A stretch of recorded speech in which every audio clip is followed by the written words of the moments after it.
Balakot air strike पर news nation से बोले हैं अजय बिसारिया, भारत पाक में युद्ध छिड़ने वाला था, ये बताया है अजय बिसारिया ने। उनका कहना है कि भारत ने पाकिस्तान पर मिसाइल तानी थी, पाकिस्तान के विदेश मंत्री डर से कांप रहे थे, अभिनंदन को नहीं छोड़ता तो भारत पाक पर मिसाइल गिरा देता। पाकिस्तान में भारत के पूर्व राजनयिक थे अजय बिसारिया। और ये बड़ी खबर, बड़ा खुलासा, पाकिस्तान में तैनात रहे भारतीय राजनयिक अजय बिसारिया ने हमारे संवाददाता मधुरेंद्र कुमार से एक्सक्लूसिव बातचीत की है, आपको सुननी चाहिए। भारत और पाकिस्तान के बीच कत्ल की वारदात कैसी थी, किस तरह से पाकिस्तान के विदेश मंत्री के पांव थरथरा रहे थे और क्यों भारत ने अपनी मिसाइलें पाकिस्तान पर तान दी थी, ये तमाम ऐसे घटनाक्रम हैं जिसके गवाह रहे हैं पाकिस्तान में भारत के पूर्व राजनयिक अजय बिसारिया, जिनकी किताब इस वक्त काफ़ी चर्चा में है और इस पुस्तक के साथ इस वक्त हम मौजूद भी हैं। एंगर मैनेजमेंट, ये वर्ड सर आपने जो दिया है भारत और पाकिस्तान के संबंधों के टर्म में, ये अपने आप में काफ़ी कुछ बयां करता है और उस वक्त की स्थिति को दर्शाता है जब ऐसा लगता था कि भारत और पाकिस्तान के बीच युद्ध छिड़ ही जाएगा।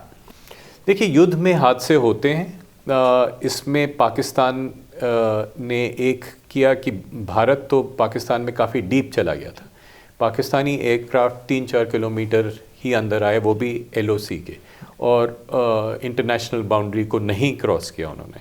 तो पाकिस्तान की तरफ से एक नॉमिनल सी कार्रवाई थी कि भाई हम अपने लोगों को बता सकें कि हमने भी कुछ किया है, और इस तरह की कार्रवाई के अगेंस्ट प्रिपरेशन 100% हमेशा नहीं हो सकता। तो कुछ ना कुछ कार्रवाई होगी जिसमें कुछ ना कुछ रिजल्ट्स आएंगे, मगर भारतीय वायुसेना तैयार थी और वो जल्द ही स्क्रैम्बल हुई और उसने उनको बाहर किया। आपने लिखा है कि जो आर्टिलरी फायर शुरू किया उस वक्त पाकिस्तान ने, उससे ऐसा लग रहा था कि वो हमें इंगेज कहीं और करना चाहते हैं, लेकिन दरअसल उनकी स्ट्रेटजी कुछ और है और वो स्ट्रेटजी उनकी सामने भी आई। और उस क्रम में जब भारतीय वायुसेना ने जवाब दिया और उस वक्त अभिनंदन वर्धमान जिस तरह से एंटर करते हुए पाकिस्तान की सीमा में चले गए और पाकिस्तान के F-16 के एक मिसाइल ने उनके एयरक्राफ्ट को डैमेज किया और फिर वो नीचे उतरी, उसके बाद किस तरह से तेज़ी से घटनाक्रम बदलता हुआ चला गया। देखिए, ये मिलिट्री स्ट्रैटेजी में होता है कि आप कुछ डिसेप्शन ट्राई करें, क्योंकि आपको एक सरप्राइज़ और स्पीड का एलिमेंट ज़रूरी होता है। तो ये सब हुआ, मगर इसके बाद जो पुलवामा और बालाकोट के बाद जो घटनाएं हुई, वो फोकस चला गया था हमारे पायलट पे। जो पायलट कैदी था और जिनीवा प्रोटोकॉल्स के अनुसार अगर आप किसी भी प्रिजनर ऑफ वॉर को लें, उसको आपको वापस करना होता है।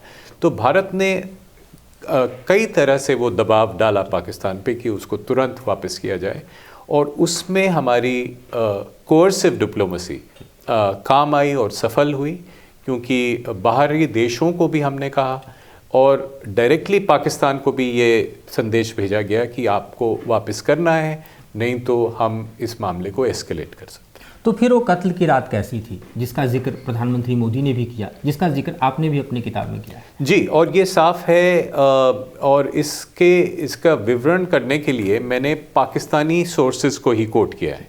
तो पाकिस्तान में पब्लिक डोमेन में भी ये बात करी कि 9 मिसाइल्स तैयार थी उनके आने के लिए, और ये बातचीत हुई।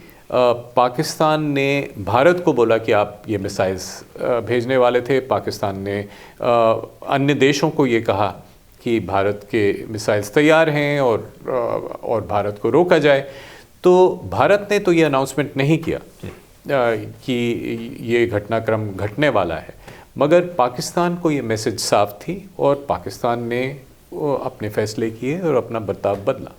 तो क्या भारत का जो रिटेलिएशन की तैयारी थी, भारत जिस तरह से अपनी मिसाइल्स को पाकिस्तान की तरफ हम कहें तो टारगेट कर चुका था, दूसरी तरफ डिप्लोमेसी का जो टारगेट था वो भी हम देख रहे थे कि P5 नेशन से लेकर और तमाम जो नॉन परमानेंट मेंबर्स हैं उनको भी हमने इंगेज किया, पाकिस्तान को एलिनेट करने के लिए जो कोशिशें की गई, ये दोनों मिलकर किस तरह से बाध्य करते हुए दिखाई दिए इमरान खान को, जिसके चलते उन्हें आके अपने पार्लियामेंट में स्पीच देना पड़ा कि हम अब इसको कूल डाउन कर रहे हैं हम। जी, इस दबाव का असर हुआ और इसी वजह से पाकिस्तान की आर्मी ने ये सुझाव दिया अपने प्रधानमंत्री को, और ये बात कही एक अपने पार्लियामेंट में एक क्लोज डोर मीटिंग में, जिसमें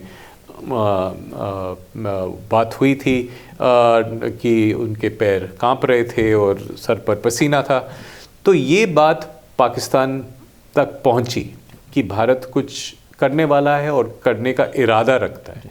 तो अगर आप उस पायलट को वापस ना भेजें और सही सलामत ना भेजें तो भारत ये स्टेप्स ले सकता है। आप तैयार हैं इसके लिए कि नहीं? पाकिस्तान का जवाब था हम तैयार नहीं। तो जाहिर है भारत की पॉलिसी रही है talk and terror can not go together.